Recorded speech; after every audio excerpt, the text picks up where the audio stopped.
നമ്മൾ 2012 2020 എന്നൊരു പ്രസ്ഥാനമുണ്ടാക്കി ഈ നാട്ടിലിറങ്ങിയത് ഈ നാട്ടിലെ ജനങ്ങളുടെ കഷ്ടപ്പാട് കണ്ട്, അവരുടെ ദുരിതം കണ്ടുകൊണ്ട്, ഇവിടുത്തെ അമ്മമാരുടെ കണ്ണുനീര് കണ്ടുകൊണ്ട്, ഒരു നേരത്തെ ഭക്ഷണത്തിന് വേണ്ടിയിട്ട് കരയുന്ന കുട്ടികളെ കണ്ടുകൊണ്ടാണ് അതിന് നമുക്ക് പരിഹാരം എന്തെങ്കിലും ഉണ്ടാക്കണം എന്ന് വിചാരിച്ച നമ്മൾ ഈ നാട്ടിലെ ഓരോ പ്രവർത്തനമായിട്ട് ഇറങ്ങിയത്. അതിനു വേണ്ടിയിട്ടല്ല. അപ്പൊ അങ്ങനെ ഇറങ്ങി കഴിഞ്ഞപ്പോ ഇവര് കയറി നമ്മളെ ഉടക്കി, അവര് കയറി തടഞ്ഞു. അങ്ങനെയാണ് രാഷ്ട്രീയമില്ലാതെ, അധികാരമില്ലാതെ ഈ നാടിനെ കൈപിടിച്ചുയർത്താൻ പറ്റില്ല എന്ന ബോധ്യം വന്നു കഴിഞ്ഞപ്പോഴാണ് നമ്മള് രാഷ്ട്രീയ പാർട്ടി ഉണ്ടാക്കിയതും 2015 തെരഞ്ഞെടുപ്പിൽ മത്സരിച്ചതും. 2015 നമ്മൾ 19 സീറ്റിൽ മത്സരിച്ചു, 2 ബ്ലോക്ക് വാർഡിൽ മത്സരിച്ചു. അതില് 17 വാർഡിലും 2 ബ്ലോക്കും നമ്മൾ വിജയിച്ചു. അങ്ങനെ 5 വർഷം ഭരിച്ചു കഴിഞ്ഞപ്പോ 13,57,00,000 രൂപയാണ് മിച്ചം വെച്ചത്. ഈ ഇന്ത്യ രാജ്യത്ത് 2,72,000 പഞ്ചായത്തുകളുണ്ട്. കേരളത്തിൽ 941 പഞ്ചായത്തുകളുണ്ട്. ഈ 941 പഞ്ചായത്തുകളിലേക്കാളും നല്ല വികസനം നടത്തി. അതായത് നല്ല റോഡുകൾ ഉണ്ടാക്കി, നല്ല തോടുകൾ ഉണ്ടാക്കി, എല്ലായിടത്തും സ്ട്രീറ്റ് ലൈറ്റുകൾ ഇട്ടു. ഇതെല്ലാം കഴിഞ്ഞപ്പോഴാണ് എന്നിട്ട് നമുക്ക് 13,57,00,000, അതായത് ശരാശരി നമുക്ക് 2.25 കോടി രൂപ മിച്ചം വെക്കാൻ സാധിച്ചു ഒരു വർഷം എന്ന് നമ്മൾ മനസ്സിലാക്കിയത്. അതിനുശേഷം 2020 വന്നപ്പോ സമീപ പഞ്ചായത്തുകള് 4 പഞ്ചായത്തുകളിൽ നമ്മൾ മത്സരിച്ചു. 92 സീറ്റുകളിൽ മത്സരിച്ചത് 87 സീറ്റുകൾ വിജയിച്ചുകൊണ്ട് ഇന്ത്യയിൽ തന്നെ 3 ദേശീയ മുന്നണികളോട് വെല്ലുവിളിച്ചുകൊണ്ട് ഒരു ചരിത്രം നമ്മൾ സൃഷ്ടിച്ചു. മത്സരിച്ച 92 സീറ്റുകളിൽ 87 സീറ്റുകളിൽ വിജയിച്ചുകൊണ്ട്. അപ്പൊ പ്രിയപ്പെട്ടവരെ, ഇന്ന് നമ്മൾ 880 സീറ്റുകളിലാണ് മത്സരിക്കുന്നത്. ഇന്ന് കേരളത്തിലെ 48 പഞ്ചായത്ത്, അങ്ങ് തെക്ക് കൊല്ലം ജില്ലയിൽ പത്തനാപുരത്ത് നമ്മൾ മത്സരിക്കുന്നുണ്ട്, അങ്ങ് വടക്ക് പാലക്കാട് നമ്മൾ മുതലമടയിൽ നമ്മൾ മത്സരിക്കുന്നുണ്ട്. ആ മുതലമട കഴിഞ്ഞാൽ കോയമ്പത്തൂരാണ്, തമിഴ്നാടാണ്. അപ്പൊ നമ്മൾ അങ്ങേ അറ്റം വരെ എത്തി. ഇങ്ങ് കന്യാകുമാരി മുതല് അങ്ങ് കോയമ്പത്തൂർ, തമിഴ്നാട് വരെ നമ്മൾ എത്തിയിരിക്കുന്നു എന്നുള്ളതാണ്. അത് കണ്ടപ്പോ ഇവിടുത്തെ രാഷ്ട്രീയക്കാര് ഭയന്നു. ഇടതും വലതും ഭയന്ന് കാലുകൾ കൂട്ടിമുട്ടി. എന്ത് സംഭവിച്ചു? ഇവിടുത്തെ സംസ്ഥാന നേതാക്കൾ അടക്കം എല്ലാവരും കൂടി തീരുമാനിച്ചു, കോൺഗ്രസിന്റെയും കമ്മ്യൂണിസ്റ്റിന്റെയും നമ്മൾ ഒന്നിച്ച് നിൽക്കണം. 2020 വളർന്നു വന്നു കഴിഞ്ഞാൽ ഈ കേരളത്തിന് ആപത്താണ്. എന്താണ്? കേരളത്തിലെ രാഷ്ട്രീയക്കാർക്ക് ആപത്താണ്. അവരുടെ നിലനിൽപ്പിന്റെ പ്രശ്നമാണ്. കാൽനടിയിലെ മണ്ണൊഴുകി പോകുന്നു. ഈ പ്രസ്ഥാനം വന്നു കഴിഞ്ഞാല് അവസാനം ഇന്ന് വെസ്റ്റ് ബംഗാളിൽ സംഭവിച്ച മാതിരി കമ്മ്യൂണിസ്റ്റുകാർക്ക് സംഭവിക്കുമെന്ന് മനസ്സിലായി. വെസ്റ്റ് ബംഗാളിലെ കമ്മ്യൂണിസ്റ്റുകാരൊക്കെ ഇന്ന് കേരളത്തിൽ വന്ന് പെറോട്ട അടിച്ചുകൊണ്ടിരിക്കുക. ആ സാഹചര്യം ഇവിടുത്തെ കമ്മ്യൂണിസ്റ്റുകാര് തമിഴ്നാട്ടിലോ മറ്റു സംസ്ഥാനങ്ങളിലോ പോയിട്ട് പെറോട്ട അടിക്കേണ്ട സാഹചര്യത്തിൽ വരുമെന്ന് മനസ്സിലാക്കിയപ്പോ അവരെന്ത് ചെയ്തു? കോൺഗ്രസുകാരും കമ്മ്യൂണിസ്റ്റുകാരും കൂടി സംസ്ഥാന തലത്തിൽ ചർച്ച നടത്തി ഒരു വലിയൊരു കരാറ് കിഴക്കമ്പലത്തെ അവർ വിറ്റു. കിഴക്കമ്പലത്തെ വിൽക്കുകയാണ് ചെയ്തത്. ആ കരാർ അനുസരിച്ച് കിഴക്കമ്പലം പഞ്ചായത്തിൽ ഈ തവണ 25 പാർട്ടികളാണ് 2020 ഏറ്റുമുട്ടുന്നത്. ഒറ്റയ്ക്ക് നിന്ന് 25 പാർട്ടികൾ, രാഷ്ട്രീയ പാർട്ടികൾ, LDF-ന്റെ 11 രാഷ്ട്രീയ പാർട്ടികൾ, UDF-ന്റെ 11 രാഷ്ട്രീയ പാർട്ടികൾ, SDPI, PDP, വെൽഫെയർ പാർട്ടി, അങ്ങനെ 25 പാർട്ടികളുടെ സഖ്യമുണ്ടാക്കി അവര് 2020 ഏറ്റുമുട്ടാനായിട്ട്. ആ സഖ്യത്തിലെ കരാർ എന്താണ്? ഈ തവണ ഈ 24 പാർട്ടികളും ചേർന്ന് കോൺഗ്രസിന് കിഴക്കമ്പലം പഞ്ചായത്തിന്റെ അധികാരത്തിലെത്തിക്കണം. ആ കരാറിന്റെ അടിസ്ഥാനത്തിലാണ് ഇന്ന് CPM-ന്റെ 1ാം കിട നേതാക്കന്മാരാരെയും മത്സരിക്കുന്നുണ്ടോ? 2ാം കിട നേതാക്കന്മാർ മത്സരിക്കുന്നുണ്ടോ? 3ാം കിട നേതാക്കന്മാർ മത്സരിക്കുന്നുണ്ടോ?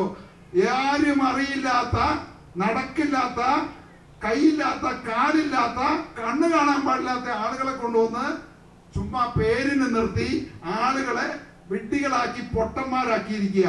എന്തുകൊണ്ട് അനിൽകുമാർ മത്സരിച്ചില്ല? പഴയ പഞ്ചായത്ത് പ്രസിഡന്റ്. എന്തുകൊണ്ട് KV ഏലിയാസ് മത്സരിച്ചില്ല? എന്തുകൊണ്ട് KK ഏലിയാസ് മത്സരിച്ചില്ല? എന്തുകൊണ്ട് TT വിജയൻ മത്സരിച്ചില്ല? TT വിജയന്റെ ഭാര്യ മത്സരിച്ചില്ല? ജിൻസ് മുസ്തഫ മത്സരിച്ചില്ല? വർഗീസ് മത്സരിച്ചില്ല? അപ്പൊ ഒരു നേതാക്കന്മാരും മത്സരിച്ചില്ല. കാരണം ഈ തവണ കോൺഗ്രസിന് അധികാരം, കോൺഗ്രസ് കമ്മ്യൂണിസ്റ്റ് എന്ന് പറയാൻ പറ്റില്ല, ഇതിപ്പോ രണ്ടും കൂടി കൂടിയ ഒരു ഇനമാണ്. അപ്പൊ ഇവര് രണ്ടുപേരും കൂടി കോൺഗ്രസിന് അധികാരം കൊടുക്കുക. അതിന് പ്രത്യുപകാരമായിട്ട് എന്താണ് ചെയ്യേണ്ടത്? ഇനി 4 മാസം കഴിയുമ്പോൾ നിയമസഭാ തെരഞ്ഞെടുപ്പ് വരും. അപ്പോ ഇതുവരെ കൈപ്പത്തിക്ക് കുത്തിക്കൊണ്ടിരുന്ന പാർട്ടികൾ അടക്കം 24 പാർട്ടികള് അരിവാൾ ചുറ്റിക്ക് പോയിട്ട് വോട്ട് ചെയ്യുന്ന ഗതികേടെന്ന് ആലോചിച്ച് നോക്കിയേ. അപ്പോ ഇവിടുത്തെ ഈ പറയുന്ന ഈ ചുമപ്പ് കൊടിയും പിടിച്ച് ഇവിടുത്തെ ആളുകൾക്കുള്ള കുഴപ്പം എന്നാന്നറിയോ? ഇവര് രാവിലെ ചായ വെള്ളത്തില്, ചൂടുവെള്ളത്തില് ചായപ്പൊടിയല്ല ഇടുന്നത്, ചുവന്ന കൊടി കലക്കി പൊടിച്ചിട്ട് അതിട്ടിട്ടാ കലക്കി കുടിക്കണം. പിന്നെ എങ്ങനെയാ ഇവരെയൊക്കെ മനസ്സ് മാറുന്നത്? അപ്പോ അതിന് പോലും ധൈര്യമില്ല. എന്നിട്ട് സെക്രട്ടറി പറയാണ്, ഈ കമ്മ്യൂണിസ്റ്റ് പാർട്ടി മണ്ണിലുള്ളിടത്തോളം കാലം ഈ 2020 എന്ന് പറയുന്ന പ്രസ്ഥാനത്തിന്റെ അടിവേരിളക്കി കളയുമെന്ന്. എന്നിട്ടാണ് 24 പാർട്ടികളെ കൂടി കൂട്ടുപിടിച്ച് നമ്മളോട് മത്സരിക്കേണ്ടതായിട്ട് സാഹചര്യം വന്നു. അപ്പൊ പ്രിയപ്പെട്ടവരെ, മൂന്നാമത് ഒരു കരാർ കൂടിയുണ്ട്. ആ കരാർ എന്താണെന്നറിയോ? കിഴക്കമ്പലം പഞ്ചായത്തിൽ കിടക്കുന്ന 32 കോടി രൂപ തുല്യമായിട്ട് വീതിക്കണം എന്ന് പറഞ്ഞു കഴിഞ്ഞാൽ നിങ്ങൾക്ക് ആ പണം പലരും ചോദിക്കുന്നുണ്ട്, എന്തിനാ അവിടെ ഇട്ടേക്കണേ? അതിന് പെട്ടെന്ന് തീർക്കണമെന്നുണ്ടെങ്കിൽ ഒരേ ഒരു വഴിയുള്ളൂ. കോൺഗ്രസ്സുകാരെ ഏൽപ്പിച്ച 2 മാസത്തിനുള്ളിൽ 32 കോടി രൂപ കാര്യമാക്കി തരും. അപ്പോ പ്രിയപ്പെട്ടവരെ, ഈ ഇലക്ഷൻ നിങ്ങൾ ചെറുതായിട്ട് കാണരുത്. ഒരു സൈന്യമാണ് നമ്മളെ പോലെയുള്ള ഒരു പാർട്ടിയോട് മത്സരിക്കുന്നത്. അവരെ സംബന്ധിച്ച് കോൺഗ്രസും കമ്മ്യൂണിസ്റ്റും കൂടി ഈ മണ്ണിൽ നിന്ന് തന്നെ പ്രസ്ഥാനത്തെ ഇല്ലാതാക്കാൻ വേണ്ടിയിട്ടാണ് ശ്രമിക്കുന്നത്.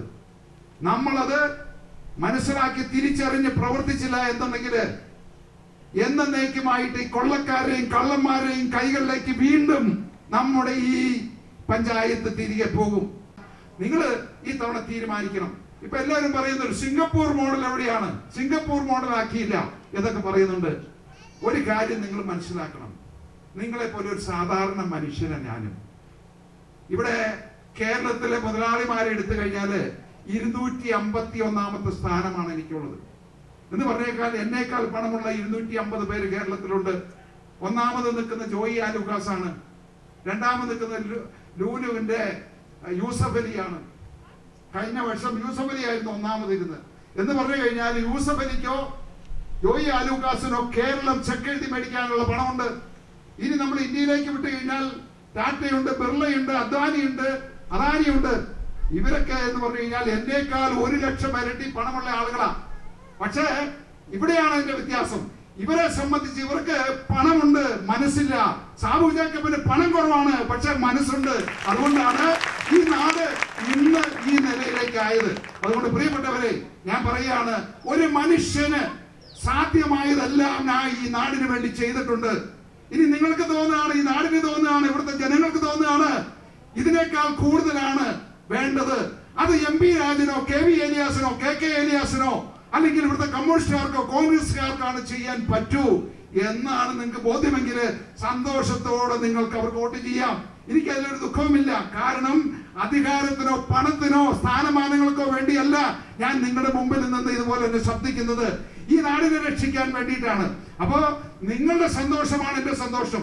നിങ്ങൾക്ക് ഇതിനേക്കാൾ കൂടുതൽ സന്തോഷം കമ്മ്യൂണിസ്റ്റുകാരിൽ നിന്ന് കോൺഗ്രസ്സുകാരിൽ നിന്ന് കിട്ടുമെന്ന് 100% ബോധ്യമുണ്ടെങ്കിൽ അവരെ തെരഞ്ഞെടുക്കാം. പക്ഷേ ഒരു കാര്യം ഞാൻ പറയാം, 2015 നമ്മൾ മത്സരിച്ചപ്പോ കമ്മ്യൂണിസ്റ്റുകാർക്കും കോൺഗ്രസ്സുകാർക്കും 1 സീറ്റ് പോലും കിട്ടിയില്ല.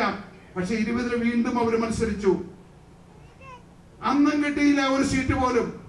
ഇപ്പൊ 25 അവർ മത്സരിക്കുന്നു.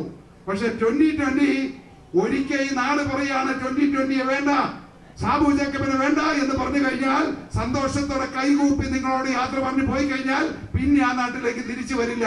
അല്ലാതെ തോറ്റാലും വീണ്ടും നാണമില്ലാതെ തിരിച്ചു വന്ന് വോട്ട് തരണേ എന്ന് യാചിക്കേണ്ട കാര്യം 2020 എനിക്കോ ഇല്ല.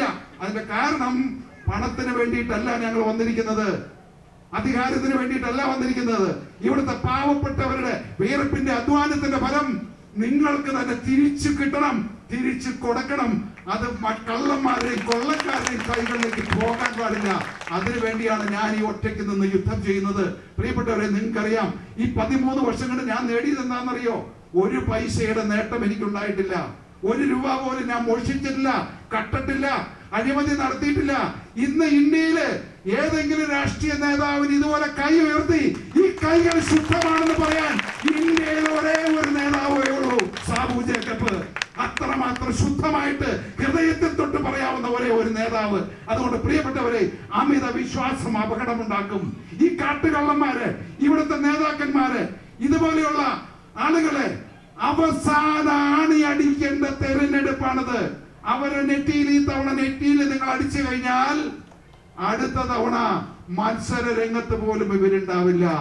ഇവര് ബംഗാളിലോ തമിഴ്നാട്ടിലോ യുപിയിലോ പോയി പെറോട്ട അടിക്കാൻ പോകും. ഇവർ ഈ രാജ്യത്ത് വിട്ട് തന്നെ നാട് വിട്ട് പോകേണ്ട അവസ്ഥയ്ക്ക് വരും. അങ്ങനെ സംഭവിച്ചു കഴിഞ്ഞാൽ ഈ നാട് രക്ഷപ്പെട്ടു, എന്നേക്കുമായിട്ട് രക്ഷപ്പെട്ടു, നിങ്ങളുടെ കുടുംബങ്ങൾ രക്ഷപ്പെട്ടു, നിങ്ങളുടെ വളർന്നു വരുന്ന കുട്ടികൾ രക്ഷപ്പെട്ടു എന്ന് വിചാരിച്ചുകൊണ്ട് എല്ലാവരും പ്രാർത്ഥിക്കുക, പ്രവർത്തിക്കുക. 2 ദിവസം വിശ്രമമില്ലാതെ പ്രവർത്തിച്ചു കഴിഞ്ഞാൽ